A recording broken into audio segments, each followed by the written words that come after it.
মালদহের বুলবুলচন্ডী আর.এন. রায় হাসপাতালে ঘটনায় আতঙ্কিত বিরক্ত জেলাবাসী। তাদের অভিযোগ, বিভিন্ন হাসপাতালে দালাল চক্র সক্রিয় হয়ে উঠেছে। বিশেষ করে এই হাসপাতাল চত্বরে বহিরাগতদের জমায়েত হচ্ছে, চলছে দালাল রাজ। মাঝে মধ্যে এদের নিজেদের মধ্যে গোলমাল হচ্ছে, যার জেরে নিরাপত্তা থাকছে না হাসপাতাল চত্বরে। কোনো নিরাপত্তা নেই রোগী থেকে শুরু করে রোগীর আত্মীয়, চিকিৎসকদের। এমনকি এরা গোলমাল করতে করতে হাসপাতাল চত্বরের কোয়ার্টারে ঢুকে পড়ছে। অবিলম্বে পুলিশকে ব্যবস্থা নিতে হবে। আমরা গ্রামের লোক হিসেবে এতটুকুই বলবো যে একটা গ্রামীণ হাসপাতালে ওখানে চিকিৎসার জন্য সাধারণ মানুষ যাচ্ছে চিকিৎসা করাতে, সেখানে গিয়ে সাধারণ মানুষ হেনস্থার শিকার হচ্ছে, ডাক্তারের পরিবাররাও হেনস্থার শিকার হচ্ছে। সেখানে সেই গ্রামীণ হাসপাতালে রাতের বেলা গিয়ে যদি দেখা যায় সেখানে জুয়ার আড্ডা হচ্ছে, মদের ঠেক হচ্ছে, সেই জায়গায় দাঁড়িয়ে মানে কি বলবো, ডাক্তারের পরিবার তো শুধু না, সমস্ত ক্ষেত্রে সাধারণ মানুষ ওখানে বিপর্যস্ত হয়ে আছে। এবং সাধারণ মানুষের আগামী দিন যা পরিস্থিতি আসছে, যে ডাক্তারের কাছে যাওয়ার থেকে শুরু করে বিভিন্ন জায়গায় যেতে গেলে মানুষকে হেনস্থার শিকার। আমরা চাই এটা নিয়ে মানে স্বাস্থ্য ভবন থেকে উচ্চতর একদম মানে এর ব্যবস্থা নেওয়া উচিত এবং এদেরকে রীতিমতো যত তাড়াতাড়ি সম্ভব এদেরকে জেলের ব্যবস্থা করা উচিত। দেখতে পারলাম যে দুই দালালের যে মারামারি করে কোয়ার্টারের মধ্যে যে ঢুকে যাচ্ছে, এখানে ডাক্তার থাকছে, তার পরিবার থাকছে, তাদের কোনো নিরাপত্তা সুনিশ্চিত নয়। রোগীরা আছে, তাদের কোনো নিরাপত্তার কোনো ব্যবস্থা নেই। গোটা পশ্চিমবঙ্গ জুড়ে বিভিন্ন হাসপাতালের এই অবস্থা আছে।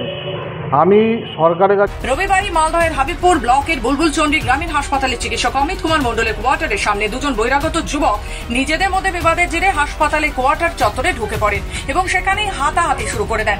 এতেই আতঙ্কিত হয়ে পড়েন চিকিৎসক সহ ওই চিকিৎসকের পরিবার।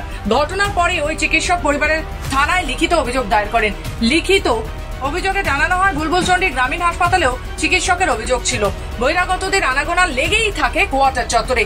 দুজন বহিরাগত মারপিট করার সেই ভিডিও সোশ্যাল মিডিয়ায় পোস্ট হতেই চাঞ্চল্য ছড়িয়ে পড়ে গোটা এলাকায়। যদিও সেই ভিডিওর সত্যতা যাচাই করেনি খবর বাংলা। ঘটনার খবর পেয়ে ঘটনাস্থলে পৌঁছয় হাবিবপুর থানার পুলিশ। ঘটনার তদন্ত শুরু করেছে পুলিশ। এখনো কাউকে আটক বা গ্রেফতার করেছে কিনা তা স্পষ্ট করেনি হাবিবপুর থানার পুলিশ। এর আগেও চিকিৎসকদের তরফে BMOH ও হাবিবপুর থানায় মৌখিকভাবে অভিযোগ জানানো হয়েছে। তারপরেও বন্ধ হয়নি বহিরাগতদের আনাগোনা। এই ঘটনায় রাজ্যের বিরোধী দল CPM ও বিজেপির অভিযোগ, শাসক দলের প্রচ্ছন্ন মদতে হাসপাতালগুলিতে চলছে দালাল রাজ। তাদের দ্বারা সাধারণ মানুষ থেকে শুরু করে রোগী এবং রোগীর পরিজন এমনকি চিকিৎসকেরাও আক্রান্ত হচ্ছে। এই দালালেরা শাসক দলের অনুগত, আর সেই কারণে পুলিশ ব্যবস্থা নিচ্ছে না। বিরক্ত আছে। মোদ্দা কথা হলো, তৃণমূলের আমলে এটা এখন জলভাত হয়ে গেছে। কারণ এই ধরনের আইন শৃঙ্খলার অবনতি, এই ধরনের হচ্ছে যে লুম্পেন রাজ, এই ধরনের অপরাধীদের হাতে সমস্ত ব্যবস্থা আস্তে আস্তে চলে যাওয়া, আর পুলিশ প্রশাসনের হাত পা বাঁধা। পুলিশ কোনো ব্যবস্থা নিতেই পারছে না, কারণ ব্যবস্থা নেওয়ার জন্য পুলিশকে ফ্রি হ্যান্ড দিতে হবে এবং সেই আইনের শাসন তৈরি করবার জন্য পুলিশকে পেছন থেকে হচ্ছে যে আটকে রাখা হয়েছে, পুলিশ কাজ করতে পারছে না। স্বাভাবিকভাবে এই অবস্থা ঘটছে। এখনো পর্যন্ত এই ঘটনায় কেউ গ্রেপ্তার হয়নি। এই জন্য কোয়ার্টার হোক, কোয়ার্টারের ভেতরে হোক, কোয়ার্টারের ছাদে হোক, এটা গোটাটাতেই তারা করছে এবং এটা কমপ্লেন পাওয়ার পরেও প্রশাসন কিছু করছে না। তার কারণ শাসক দলের মাথার উপর হাত আছে এদের। এবং এই সমস্ত যারা দালাল, তারা শাসক দলের মিছিলে সবসময় যাতায়াত করে, আর সেই যাতায়াত করার সময় পুলিশ প্রশাসন শাসক দলের মিছিলে তাদেরকে দেখতে পায়। দেখতে পাওয়ার জন্য পুলিশ প্রশাসন সবগুলোকে ওভারকাম করছে।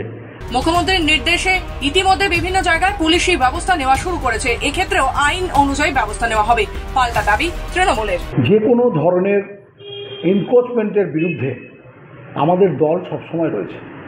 কোনো রকম ইলিগাল এনক্রোচমেন্ট আমরা বরদাস্ত করি না, করবও না। আমাদের জননেত্রী মমতা বন্দ্যোপাধ্যায় মুখ্যমন্ত্রী হিসাবে অলরেডি সমস্ত সরকারি সম্পত্তি থেকে এনক্রোচমেন্ট ফ্রি করার স্ট্রিক্ট অর্ডার অলরেডি ইস্যু করে দিয়েছেন এবং গতকাল আপনারা যে অভিযোগটা করেছিলেন তার রেসপেক্টে অলরেডি কনসার্ন থানার অফিসার্সরা ইনভেস্টিগেশন স্টার্ট করে দিয়েছে।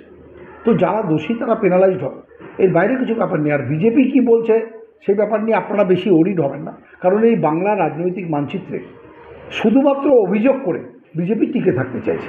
এভাবে পার্টিতে টিকে থাকা যায় না, মানুষের সাথে। মালদহ থেকে মাধব কুমার মণ্ডলের রিপোর্ট, খবর বাংলা।